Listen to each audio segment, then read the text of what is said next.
Hello दोस्तों physics को आसान, मज़ेदार और व्यावहारिक बनाने वाले हमारे इस चैनल फिजिक्स वर्स में एक बार फिर से आपका स्वागत है। दोस्तों, हमारी ये श्रृंखला मूविंग चार्ज और मैग्नेटिज्म अनवरत रूप से चल रही है। इसमें अभी तक हमने मैग्नेटिक फील्ड की कैलकुलेशन कैसे की जाती है यूजिंग बायो-सावर्ट लॉ और एम्पेयर लॉ हमने पढ़ा है। आज टॉपिक कुछ चेंज होगा और इसमें हमने एक नई जो डिवाइस है, जो कि नया एक एडजस्टमेंट है, वो हमने यहाँ पर बनाया है आपके सामने।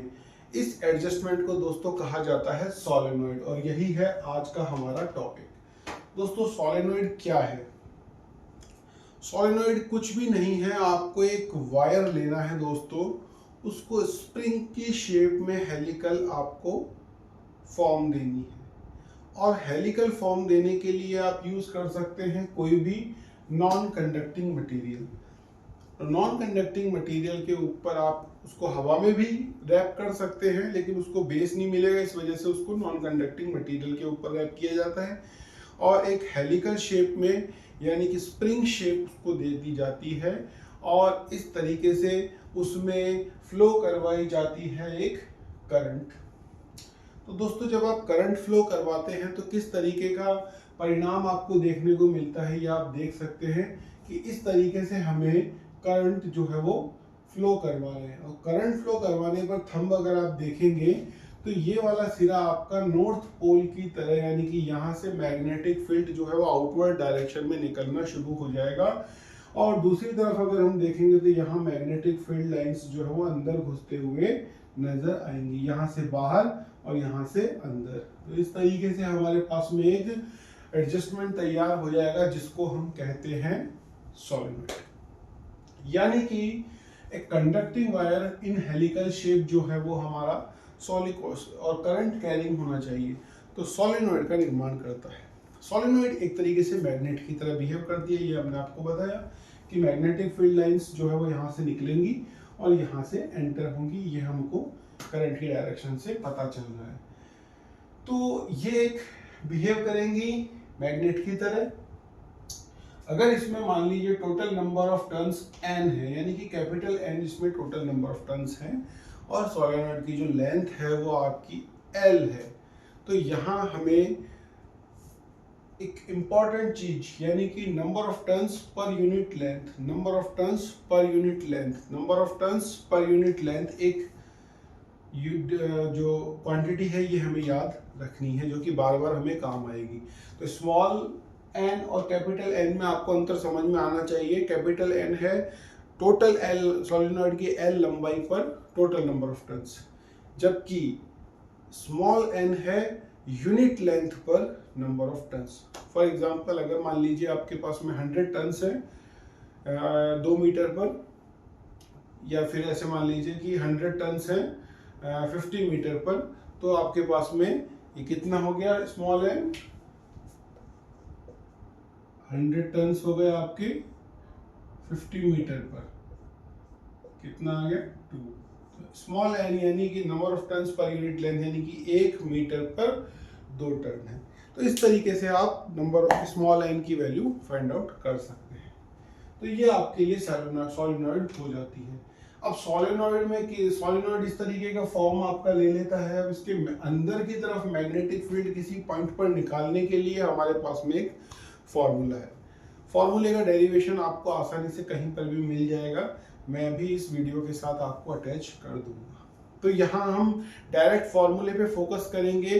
ट्वेल्थ के फॉर्म में, 12th में जब आप दे रहे हैं तो वहाँ आपको फॉर्मूला निकालना है, और अगर आप नीट और जेईई की तैयारी कर रहे हैं तो आपके लिए फॉर्मूला निकालने की बजाय उसको फॉर्मूले को समझने के लिए जरूरत है। तो magnetic field lines due to a solenoid, solenoid की वजह से एट अ पॉइंट P, किसी पॉइंट P पर आपको निकालना है। तो दोस्तों, करना क्या है, आपको केवल P पॉइंट से दोनों कॉर्नर्स को मिला देना है। दोनों कॉर्नर्स को मिलाने के बाद आपके पास में एक एंगल बनेगा।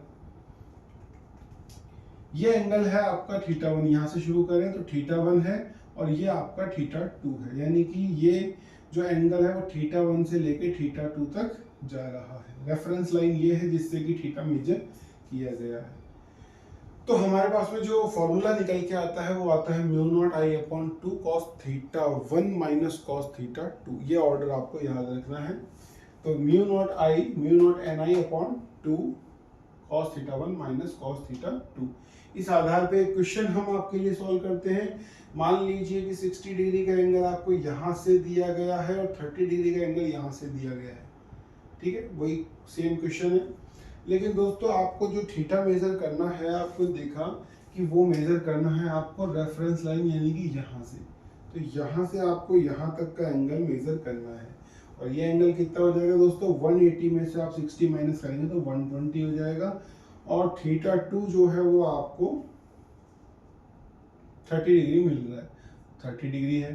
तो mu naught N I upon 2 cos 120 और कॉस 30 का डिफरेंस आपको बनाना है। यहाँ देखेंगे आप कॉस 120 जो है आपका जितना भी होता है -1/2, ठीक है, और माइनस कॉस 30 कितना होता है आपका √3/2। ठीक है, तो माइनस से कोई वो नहीं है, दोनों के दोनों प्लस हो जाएंगे आपके। तो इस तरीके से आपका जो भी वैल्यू आएगी वो यहाँ पर आ जाएगी। वैल्यू आप अपने आप निकाल लीजिएगा, वैल्यू हम नहीं निकाल रहे हैं क्योंकि कैलकुलेशन जो है हम पार्ट यहाँ पे नहीं करते हैं, कैलकुलेशन हम आपके लिए छोड़ देते हैं। ठीक है, तो यहाँ से आप कैलकुलेट करके निकाल लीजिए। उसके बाद आता है आपके पास में एक और क्वेश्चन, क्योंकि आइडियल सोलेनॉइड को बनाता है। आइडियल सोलेनॉइड क्या है दोस्तों? आइडियल सोलेनॉइड एक ऐसी सोलेनॉइड है जो कि इस साइड भी इंफिनिटी की तरफ जाती है और इस साइड भी इंफिनिटी की तरफ जाती है। इन्फिनिटी पे जाने का मतलब ये नहीं है कि इन्फिनिटी ही जा रही है, इन्फिनिटी पे जाने का मतलब है कि उसकी जो मोटाई है वो कम है और लंबाई ज़्यादा है। जैसे ये पेन है तो ये इन्फिनिटी ही कहा जाएगा क्योंकि इसकी मोटाई जो है वो इसकी लंबाई के मुकाबले बहुत कम है। तो ये हमने यहाँ लिख भी दिया है कि इसकी लेंथ जो है वो बहुत ज़्यादा होगी और रेडियस जो है वो कम होगी। तो यहाँ अगर हम देखें कि ये लेंथ बहुत ज़्यादा है तो ये वाला एंगल 180 डिग्री हो जाएगा और यहाँ बहुत ज़्यादा है तो 0 डिग्री हो जाएगा। ठीक है, तो यहाँ आप रख देंगे mu naught N I upon 2 cos 180 degree minus cos 0 degree. Cos second quadrant में नेगेटिव रिजल्ट देगा तो माइनस आ जाएगा आपका 1 और यहाँ पर भी आ जाएगा आपका -1। तो ये कितना हो जाएगा, नेगेटिव को आप इग्नोर कर सकते हैं, 2 से 2 कैंसिल हो जाएगा तो म्यू नॉट एन आई, यानी कि इनफाइनाइट या फिर आइडियल सोलेनॉइड जो होती है उसके किसी पॉइंट पर मैग्नेटिक फील्ड की वैल्यू कितनी होती है दोस्तों अंदर की तरफ, म्यू नॉट एन आई। ये आपको रिजल्ट याद रखना है। तो इस तरीके से आज हमने एक टॉपिक पूरा किया है जिसका नाम था सोलेनॉइड। दोस्तों इस पे बेस क्वेश्चन पहले भी आ चुके हैं और आने वाले एग्जाम में भी आ सकते हैं। बोर्ड में भी इसके अंदर की तरफ किस तरीके से मैग्नेटिक फील्ड कैलकुलेट किया जाता है इसका एनसीईआरटी में एक अलग तरीके का मेथड दिया हुआ है, वो भी आप देख सकते हैं। तो ये आज का टॉपिक था, आज के लिए इतना ही। नेक्स्ट लेक्चर में फिर एक टॉपिक के साथ आपसे मुलाकात होगी, तब तक के लिए पढ़ते रहिए, खुश रहिए। Thank you.